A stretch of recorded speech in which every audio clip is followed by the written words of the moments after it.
Hello, dear students. Welcome you all on the platform of Shri Jayendra Rank Zone classes. In the previous lectures, we have completed different types of, the reproductive systems. In case of humans, males and female reproductive system we have completed. We have completed the gametogenesis process. We have completed the development of secondary sex organs and their functions, and we have also completed the support and the function of different types of accessory reproductive glands and their functions. So my dear students, today we are going to start with the differentiation of mature gametes, means the sperm and ova. The moment they form, how they look different from the other cells. Mean, if I am talking about an ovum, so how ovum looks different from the mature Graafian follicle, or from the primordial follicle, secondary follicle, or the tertiary follicle. Okay, so how these gametes they are going to differentiate, they are going to mature, my dear students. So first is, you should know that human egg is alecithal. Alecithal means it is not having any yolk. It is alecithal, means it is not having any yolk. Its cytoplasm is known as what? Ooplasm. Cytoplasm is known as what? Ooplasm. And it is having a very large nuclei. And this nuclei is known as what? Germinal vesicle. Okay, it is known as what? Germinal vesicle, right? Nucleolus is absent. There is no nucleolus. Okay, centrioles are absent in ovum. Centrioles are absent in ovum. That is why the second meiotic division,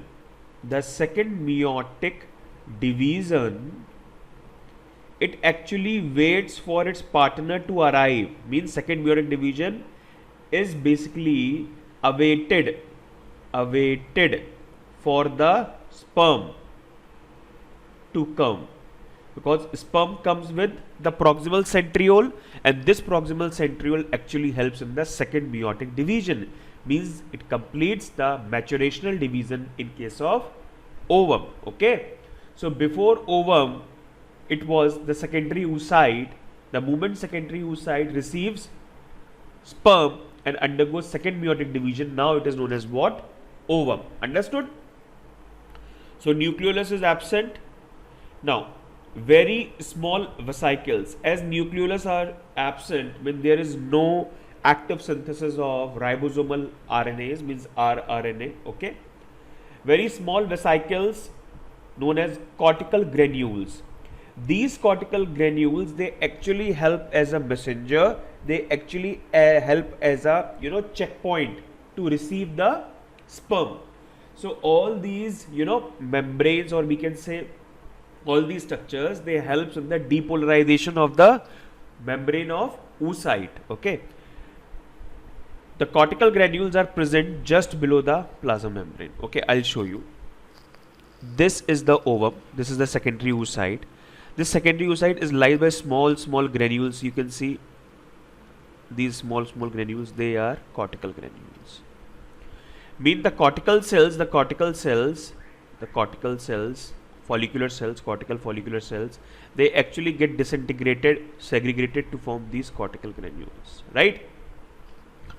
Now these cortical granules, they are basically guarded by the plasma membrane. This is the plasma membrane, the black one. This is the plasma membrane. Okay, this plasma membrane is having a pre-vitelline space, the yellowish one, the pre-vitelline space. This is the pre-vitelline space, which is filled with the pre-vitelline fluid. Okay, pre-vitelline fluid. Okay, so this is the pre-vitelline space which is filled with the pre-vitelline fluid. Okay, understood?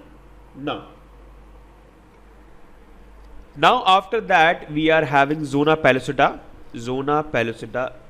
Okay, the cells of zona pellucida, they are basically laid by the oocyte only. Mean the zona pellucida layer is basically created by the oocyte only. Okay, the cells of oocyte only. Okay, and the corona radiata is basically laid by the follicular cells.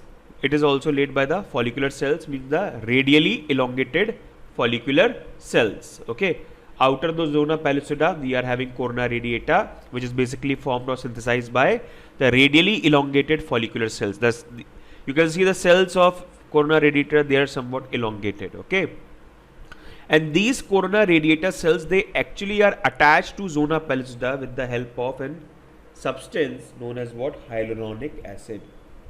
Hyaluronic acid, right? So the corona radiata cells, they are basically attached to the zona pellucida with the help of hyaluronic acid, right? So starting from cortical granules, to plasma membrane to previtelline space to zona pellucida to corona radiata, from inside to outside. Okay, previtelline space outside the plasma membrane, which is surrounded by a thick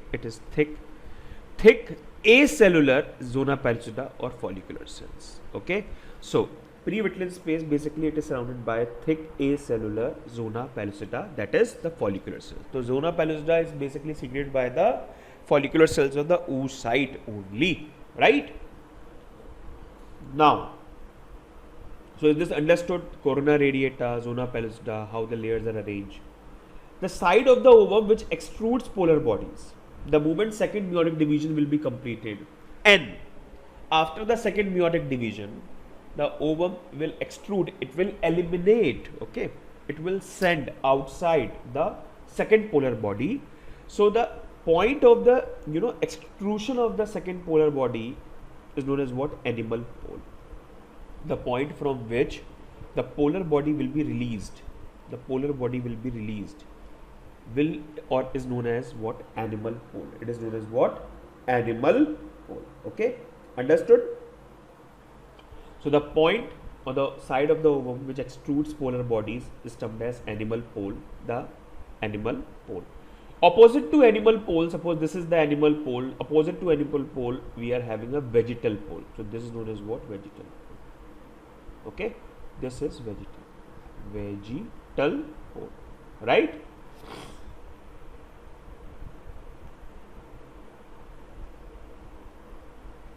Animal pole. Okay, so vegetal pole is opposite to it. Human ovum loses ability to fertilize after 24 hours. Okay, the moment egg is released, after 24 hours the egg loses its capacity, its ability to get fertilized. Okay, so what actually you have to take away from this PPT, this slide? First point, aleacetal. The human egg is aleacetal, means without any yolk or little yolk. Okay, its cytoplasm known as what? Ooplasm. Okay, ooplasm, and this is having a large nucleus known as what? Germinal vesicle. Right? Nucleolus is absent. Centrioles is absent in ovum. Secondary oocyte, it is not having its own centriole, because the centriole is coming from the sperm, the proximal centriole, which will help in the second meiotic division. Very small vesicles are arranged. They are known as what? Cortical granules. These cortical granules, they actually helps to protect the developing, or it will help in the entry of the sperm. They will give a pathway to the entry of the sperm. Okay, so these cortical granules, they are basically surrounded by the previtelline space. Previtelline space is surrounded by zona pellucida. Zona pellucida is surrounded by corona radiata. Okay, the part or the point which eliminates or extrudes the polar body is known as what? The animal pole, and opposite to it is vegetal pole. Okay, so is this understood? Yeah. So there is an important term when we talk about the membranes of egg. Okay, what are the different membranes of egg, right? So on the basis of origin, egg membranes are of three types. I'll show you.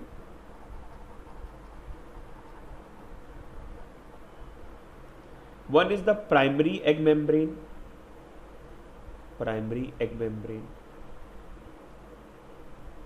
Right? This membrane is secreted by the oocyte itself. Primary egg membrane is secreted by oocyte itself. oocyte itself.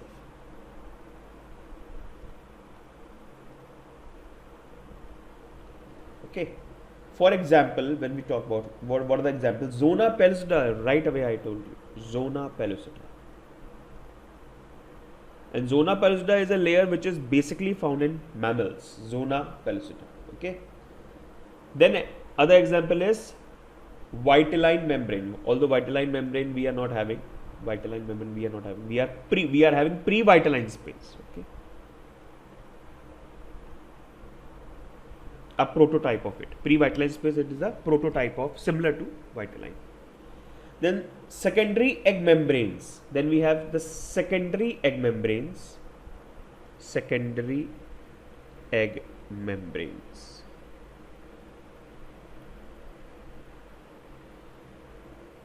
Secondary egg membranes.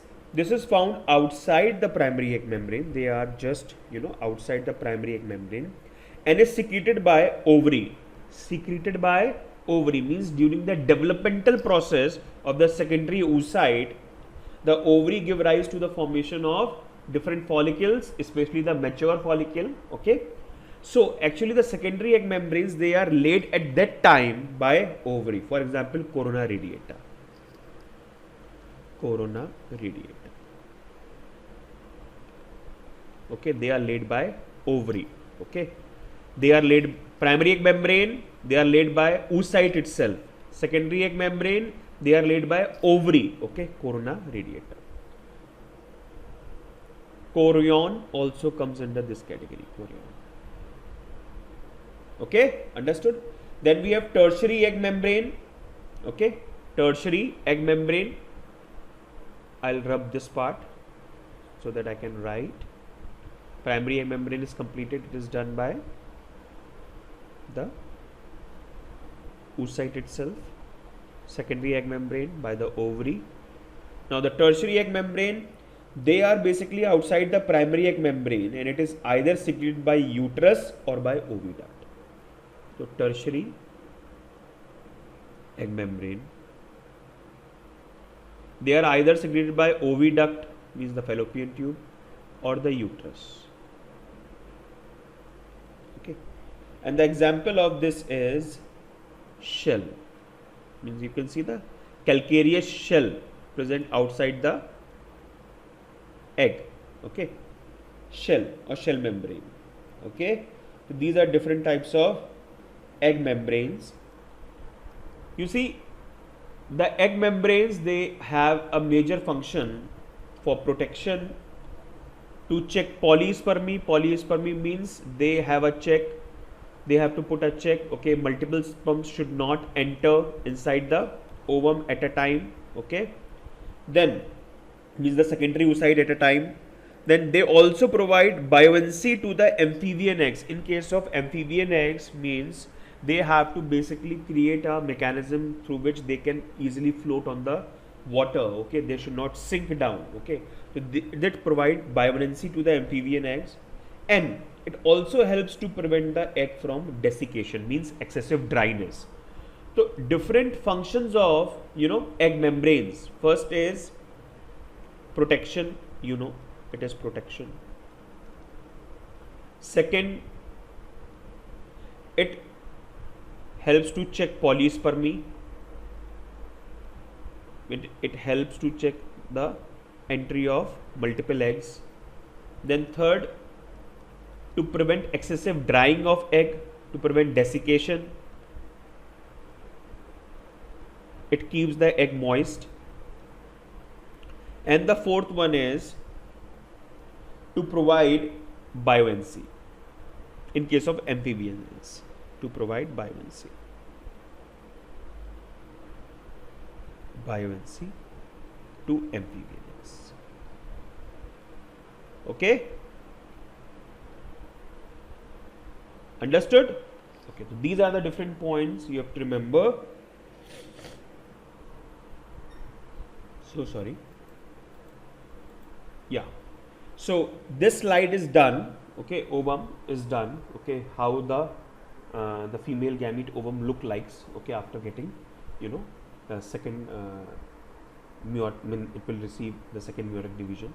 Okay, Now, the second slide is the differentiation of gametes. Now we are going to talk about what are the other changes which is to be noticed, okay, which is to be noticed during the differentiation, during the maturation. Okay, the differentiation of sperm. The main thing you have to remember is the formation of acrosome. Acrosome means the cap, okay, the cap which is present at the top, okay, which is present at the top, okay. This is nucleus and this is the acrosomal cap and this is the tip, okay. Now, nucleus gets elongated, the nucleus gets elongated. Previous it was, oval or spherical. Acrosomal formation of proximal centriole at the posterior end of nucleus, just posterior to the nucleus here. The proximal centriole which is present at right angles to the axis of this flagella, axis of the axial filament. Suppose this is the axis of axial filament, okay. So the positioning of this proximal centriole will be in a depression, in a cavity and right angles to it. Means if it is at right angles to it, it is not going to form the flagella, it is not going to form the axial filament. Now, so what is the use of it? The use of it is to initiate the second meiotic division, okay. Because the ovum, right away I just told you in the previous slide, the ovum is not having its own centriole, okay. So this proximal centriole helps to make the second meiotic division. So it is present in the depression at axis of right angles, okay, to the main axis of the sperm, okay. Distal centriole, it is posterior to the proximal. If this is the proximal centriole, the distal centriole is posterior to the proximal one and it is parallel to the axis of the sperm, okay. It is parallel to the longitudinal axis of the sperm. So it forms the axial filament, okay. Axial filament basically act as a basal granule. Basal granule means from where the cytoskeletal will start, from where the cilia or flagella will be formed, okay. So the axial filament will act as a site from where the flagellum will be started, okay, understood. So the two things you have to remember, the proximal centriole and the second distal centriole. Proximal centriole it is at the right angles to the axis of the sperm, and distal centriole it is at the parallel, okay, arranged parallelly along the direction of the axial filament, okay, or the longitudinal axis of the sperm, okay. Functions of proximal centriole I already told you. Functions of axial, the distal centriole I already told you. Now changes on mitochondria. Numerous mitochondria, they help to arrange the middle piece, okay. The middle piece of the sperm is basically arranged by numerous mitochondria. Suppose this is the mitochondria, they arrange over here, okay, and they make a mitochondrial spiral, okay. They make a mitochondrial spiral. If I'll make a diagram like this is the middle piece. The mitochondria, they will arrange like this, okay. This is the head part, this is the acrosomal cap, okay. So they basically arrange like this, right, mitochondrial spiral, okay. Then differentiation of ova. These changes were for the sperm, okay. Now the differentiation of ova. One more important thing is the plasma membrane, it covers everything except the terminal end of the tail. The terminal end of the tail is basically outside the plasma membrane or the sheet, okay, which is covering everything, okay. Differentiation of ova, the ova becomes enlarged, nucleus, it becomes enlarged with the production of nuclear sap, okay, nuclear sap. This nuclear sap provides different nutrients and enzymes, okay, to enlarge the nuclei.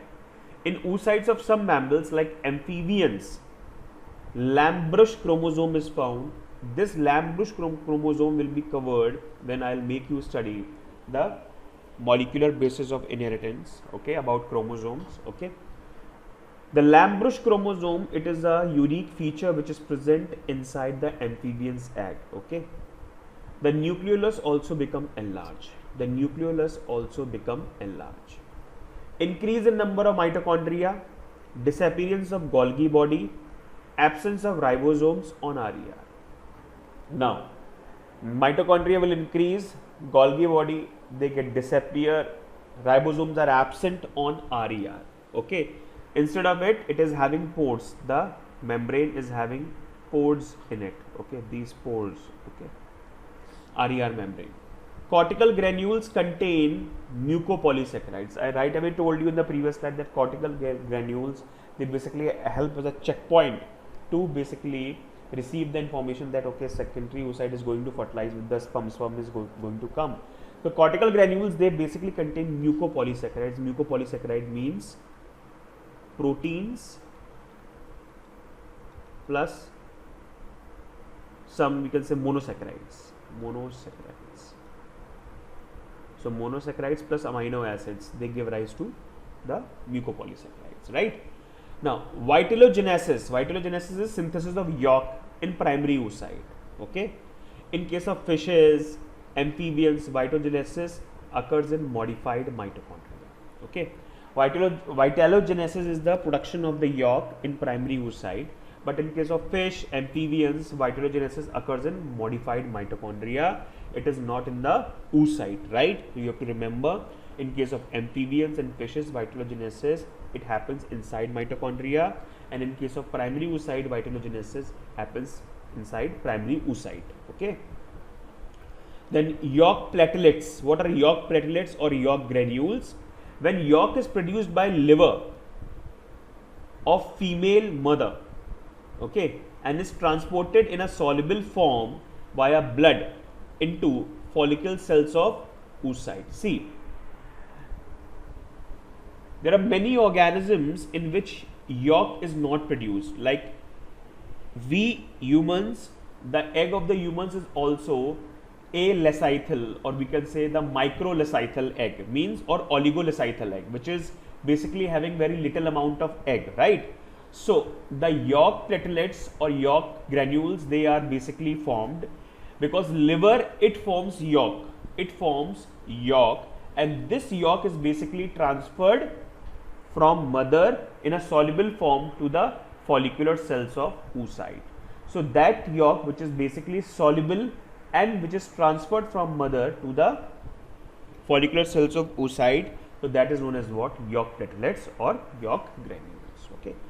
So this is about the differentiation of gametes. The main thing you have to remember, the proximal and distal centrioles, means their positioning, and there's vitellogenesis. Okay, especially the exception I have shown you, fishes and amphibians, vitellogenesis occurs in modified mitochondria, right?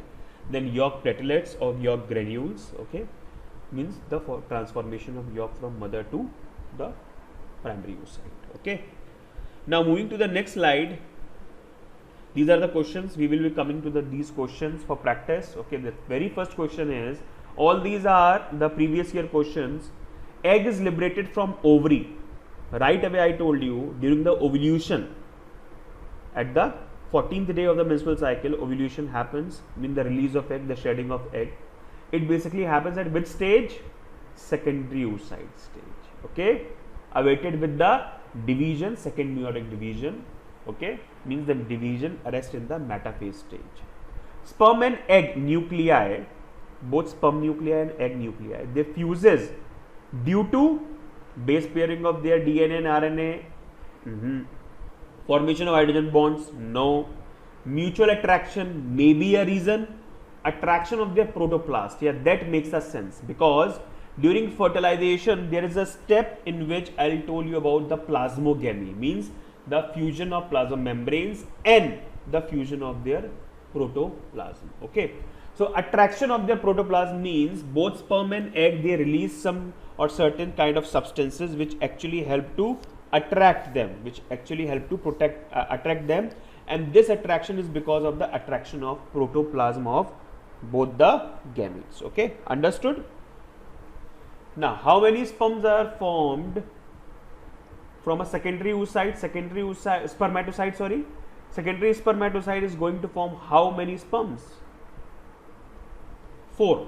Okay.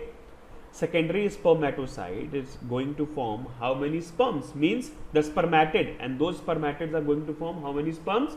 The 4 sperms, right? Now, after ovulation, the collapsed ovarian follicle shrinks. Yeah, the collapsed ovarian follicle, it gets shrinks and becomes filled with cell to form, and it becomes filled with cell to form corpus luteum. Yeah, it can be a corpus albicans. No, it is a wide body.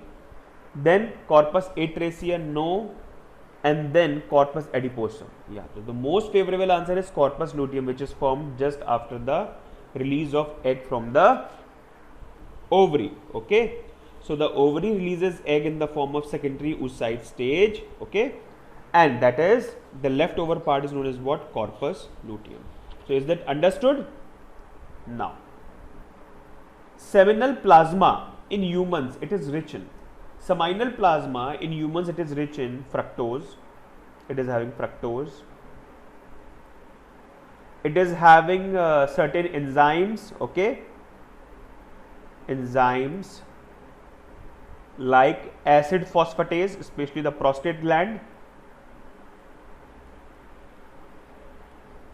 Okay, it also has certain enzymes, means the lysins. Okay, and along with it, it also is having calcium, because calcium is very necessary for fertilization. Without calcium, fertilization cannot happen. Okay, so is that understood? So which correct option you are going to choose about this? Okay, yeah, tell me. Fructose and calcium but has no enzymes. No enzymes are there. Glucose and certain enzymes, glucose is not produced. Fructose and certain enzymes but poor in calcium. Fructose, calcium and certain enzymes. So D is the correct option. Okay, fructose, calcium and certain enzymes. Now, the leading cells. Okay, the Leydig cells. Okay, the Leydig cells found in human body are the secretory source of. They are the secretory source of progesterone, intestinal mucus, glucagon and androgens.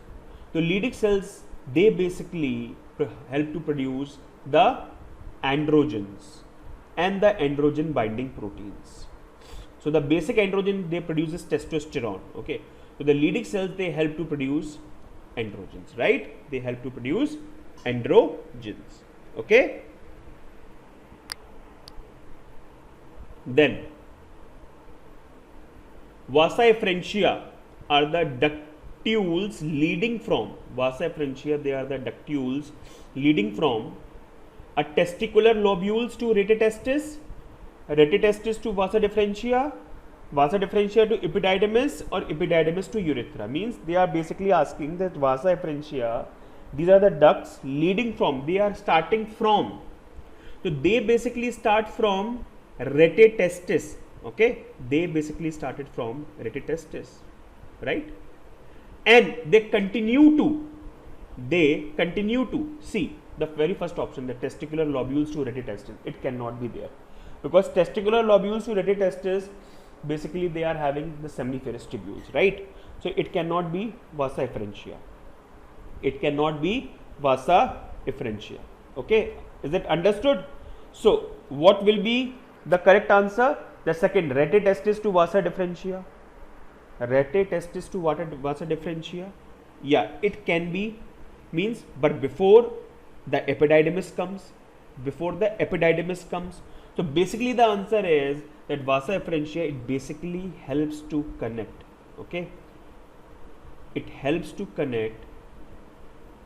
Option C is also wrong. Vasa difference to epididymis, wrong. Epididymis to urethra, it is also wrong. The vasa efferentia basically starts from retetestis and it goes to vasa difference. Yeah, so B option can be right, because among seeing all the options, so B is the most probable answer. Okay, because the retetestis, they are connected to vasa efferentia to the caput epididymis, and from epididymis it enters to vasa differentia. Okay, so vasa efferentia are ductules leading from retetestis to vasa difference.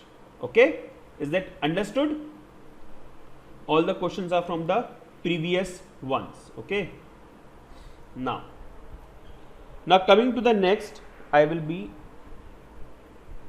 dealing with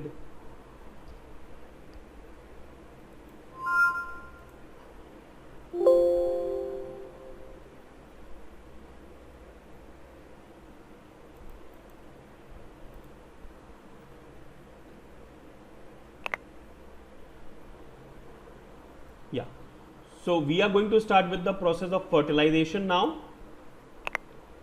Okay, let me wait. I'll come on the topic.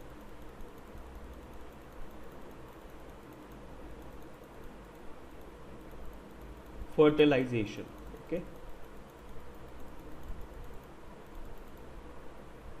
So fertilization, it can be defined as a fusion of haploid. It can be defined as a fusion of haploid male gamete sperm and a haploid female gamete ovum to form a diploid zygote.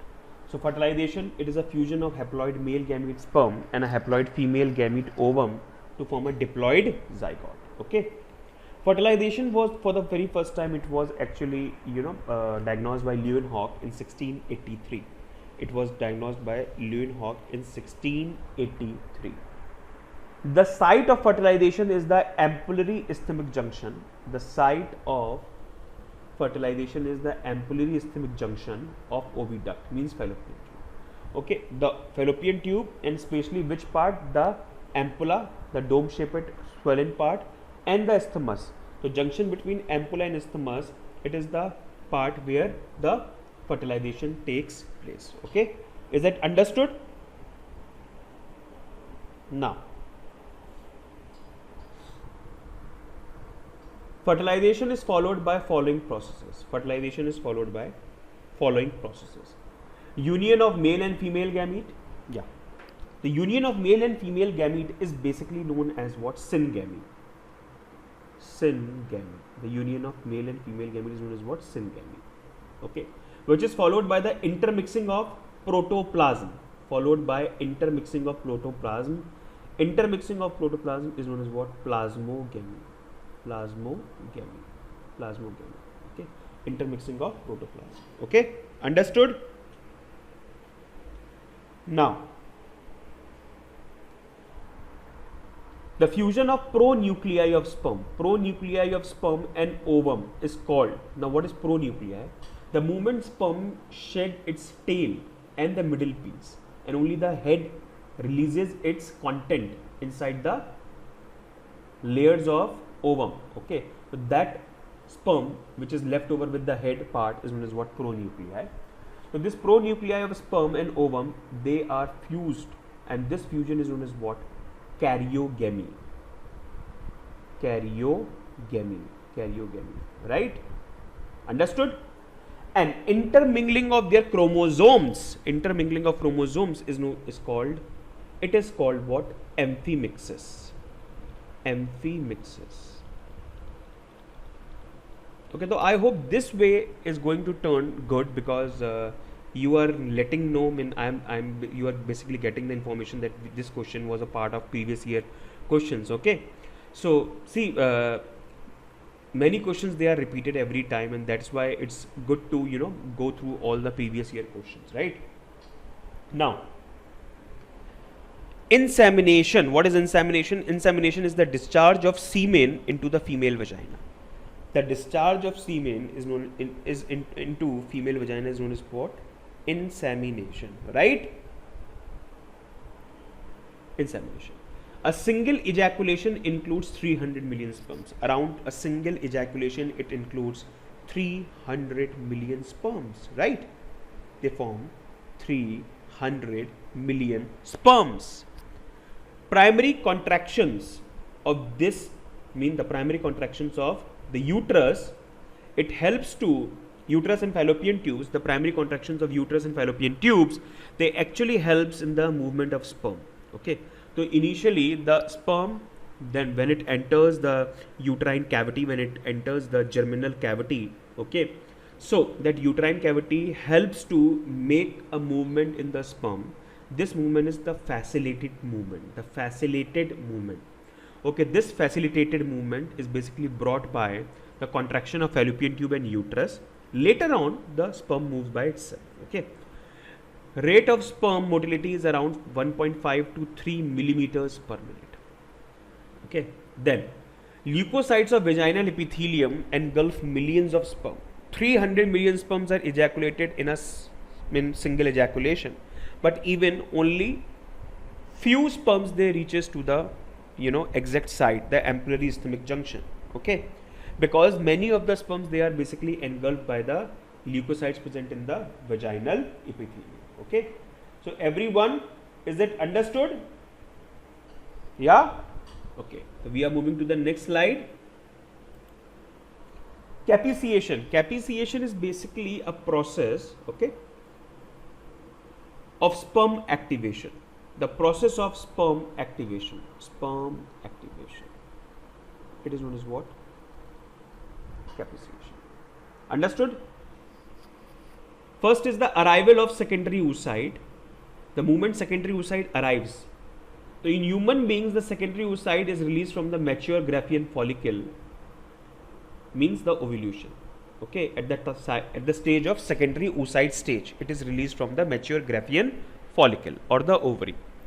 The second meiotic division, I have already completed this point many times. Okay, the second meiotic division is completed when sperm enters the secondary oocyte because of the blocking of metaphase promoting factor. Okay, the metaphase promoting factor, it gets blocked and the anaphase complex is synthesized. Okay, the second meiotic division is completed when the sperm enters the secondary oocyte because of blocking of metaphase promoting factor. Okay, now metaphase is over, anaphase it comes. Capiciation is activation of sperm. It around takes 5 to 6 hours for the activation of sperm. Sperms are capable of fertilizing the egg only because of the secretions present in the genital tract of female. The genital tract of female, they actually helps to clear away the passage for the sperm. They clear away whatever is getting deposited on the acrosome. Okay, because acrosome is going to release the enzyme which will break the hyaluronic acid of corona radiata. Okay, these genital secretions of female help to remove the substances deposited on the acrosome. Understood? Now, what are the different physical and chemical events of fertilization? The first is the acrosomal reaction. Acrosomal reaction means the activated sperms, the capiciated sperms, they undergo acrosomal reaction and they releases various chemicals stored in acrosome, especially the hyaluronidase enzyme. Hyaluronidase enzyme is going to break the ground substance of the follicle cells, means the radially follicular cells, that is the corona radiata. They will break the hyaluronic acid. Then corona penetrating enzyme, the corona penetrating enzyme, it helps to penetrate or dissolve the corona radiata. Then DASH helps to digest zona pellucida. Which enzyme? The ZP3. Okay, mean the zona pellucida digestive enzyme, it helps to digest the zona pellucida. Okay, so what are the different enzymes which are actually released? The first is hyaluronidase, the second is the corona penetrating enzyme, and the third is the complex which is known as what? ZP3. Okay, is it understood? This is also known as what? Zona license and acrosome. Okay, it helps to digest the zona pellucida. Okay, so the three enzymes you just have to remember. Okay, see what are ZP3 here. ZP3 are basically receptors present on the zona pellucida. Okay, mean these are the we can say the receptors made up of glycoproteins. Okay, so they actually helps to attach sperm to it. Okay, so ZP3 receptors, they are basically the regions, or they are the receptors which helps to adhere sperm to zona pellucida. Okay, so the enzyme which will break ZP3 will actually help the sperm to penetrate it. Okay, so you can also, it's good to write anti-ZP3. Okay, anti-ZP3. Okay, now coming to next, which among the following play a major role in acrosomal reaction? I just have told you, without calcium acrosomal reaction cannot happen. Although calcium and magnesium both are required, but the maximum requirement is of calcium. The maximum requirement is of calcium. Okay. So I hope is everything understood. The main catch of this slide is the metaphase promoting factor. Capriciation means the activation of sperm. Okay. Then the hyaluronidase enzyme, acrosomal reaction. Then corona penetrating enzyme, and then the anti-ZP3 sorry, or zona license or acrosome. Okay. Then which of the following play a major role in the acrosomal reaction? Calcium. Okay.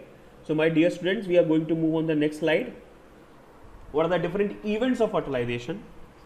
During acrosomal reaction, the plasma membrane of the sperm fuses with the plasma membrane of secondary oocyte. Understood? The moment it happens, a process which is what? Depolarization of the oocyte. It occurs. What is depolarization?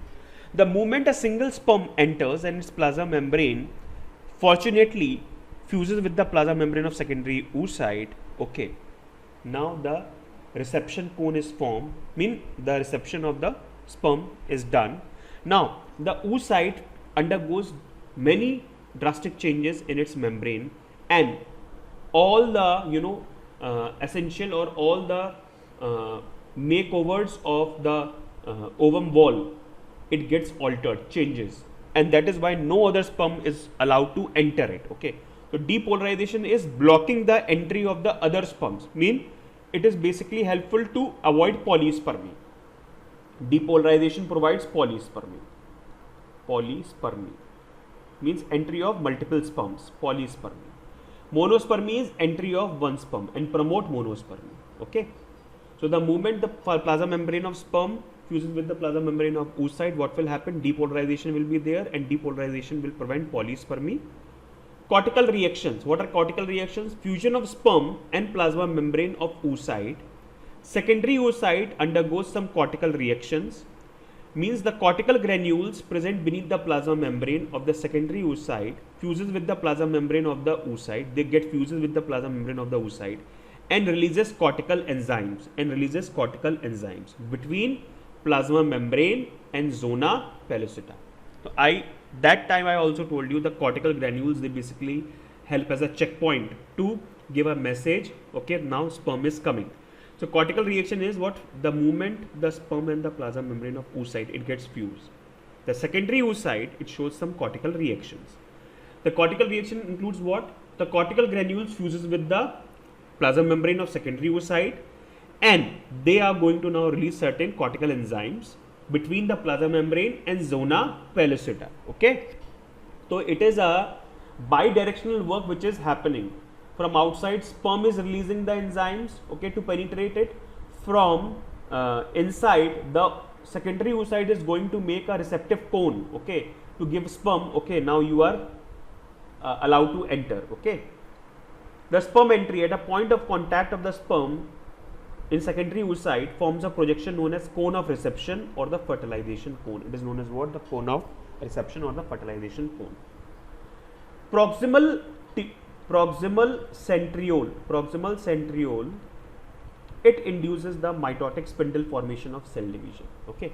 So the proximal centriole of sperm, it actually induces the mitotic spindle formation. Mitotic spindle formation is necessary for the secondary meiotic division of the ovum. Okay. Karyogamy, I already told you, karyogamy is what? The fusion of male pronuclei and the female pronuclei. Okay. The nucleus of the ovum is called female pronuclei. Okay. Activation of egg, the sperm entry stimulates the egg. This is very important. The sperm entry stimulates the egg, and that is why the egg increases the rate of cellular respiration and the protein synthesis. Okay. So male pronuclei, female pronuclei. Okay, just you have to remember the nucleus of the male gamete, male pronuclei, nucleus of the female gamete, female pronuclei. The fertilization theory was given by F.R. Lilly, which is based on sea urchin. Sea urchin is the echinoderm. Okay. According to this theory, egg produces fertilizin, means a glycoprotein, and a sperm produces anti-fertilizin, means a anti-factor against it, that is acidic amino acids on its surface. So there is fertilizin anti-fertilization reaction which is going to happen on the surface of the secondary oocyte or the ovum. Okay, what is agglutination? Addition of sperm to the egg of same species is known as what? Agglutination, and that too because of the chemical recognition. Okay, because chemical recognition only is going to help attach sperm to the egg of some wall of the ovum of the same species. So I think everything is clear. The main catch of this slide is depolarization. Depolarization means changes occur in the secondary oocyte the moment sperm enters it. Now the secondary oocyte is going to shut down all the doors for the entry of the other sperms. Depolarization prevents polyspermy, it initiates monospermy. Okay, then what are cortical reactions? Cortical reactions are the cortical granules, they fuses with the plasma membrane and they releases enzymes for the making the pathway for the sperm, for making the cone of reception. The sperm entry, the point where sperm enters, okay, mean it crosses the corona radiata and then it is going to enter zona pellucida. That zona pellucida is going to offer a cone of reception of fertilization cone. Now proximal centriole, it helps in the mitotic spindle formation for the completion of secondary meiotic division. Okay, karyogamy is the intermixing of both the nucleus. Okay, the nucleus of ovum is now known as female pronuclei. Fertilization theory was given by F.R. Lele. According to this, the ovum produces, the egg produces fertilizin and the sperm produces anti-fertilizin. Agglutination, addition of sperm to the egg of the same species because of chemical recognition. Okay, this is the diagram which will help you to understand. Okay, the protein receptors, there are different types of receptors. Okay, the ZP3 receptors come under it. Okay, first is the contact. Okay, then there is another term, contact inhibition also. Contact inhibition means it basically help us to understand if the different members or the different different members of different species, they are basically going to have a sexual intercourse, then there are very less chances of getting it fertilized because there is a contact inhibition process in which the sperm, the moment it gets contacted to the ovary wall, it inhibits. Okay, the reaction doesn't happen and the pregnancy doesn't happen. That's why there are many chemical mediators, promoters which are given for the fertilization. So sperm head, it releases the acrosomal reaction. This is the acrosomal reaction, the hydrolytic enzymes, okay, into it. Growth of acrosomal process, the acrosomal process grows inside. Okay, means it basically giving a pathway for the entry of the male pronuclei. Acrosomal process is done, sperm nucleus. Okay, this is the sperm nucleus. Okay, everything is released. Then fusion of plasma membrane to the plasma membrane of male, means the male gamete plasma membrane and the female gamete plasma membrane, they are getting fused. Now the cortical granules, they basically fuses with the, now you can see the cortical granules, they are fusing with the plasma membrane. You can see the cortical granules, they are fused with the plasma membrane. Okay, now fusion of plasma membrane, entry of sperm nuclei gets entered. Okay, and the cortical reaction, this is the cortical reaction, means the cortical granules, they basically fuses with the plasma membrane. Okay, so I hope it will help you to understand the basic facts regarding fertilization. We will be starting the types of egg and the embryological development in the next session. Till then, bye bye, take care everyone. I hope everyone is staying going good. Bye bye everyone.